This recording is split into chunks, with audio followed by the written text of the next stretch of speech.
Bu gaplarimni eshitib ba'zi bir qizlar yomon ko'rib qolishi mumkin, lekin baribir aytaman, og'ir bo'lsa ham oxirgi paytlar shu narsalarga guvoh bo'lyapman.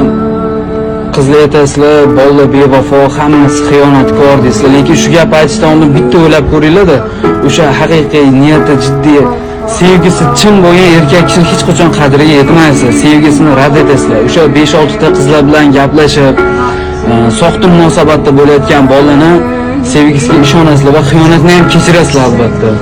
Lekin bitta o'ylab ko'ringlar, o'sha yaxshi niyatda yurgan, uylanish niyatda yurgan bolalarni umuman sevgisini rad etasizlar va ishonmaysizlar u bolalarga. Keyin aytasizlar, hammasi xiyonatkor, bolalar birga o'r deysizlar. O'zi o'sha gap rost ekanda, bu hayotda chin sevgini baribir hech kim qadriga yetmas ekan.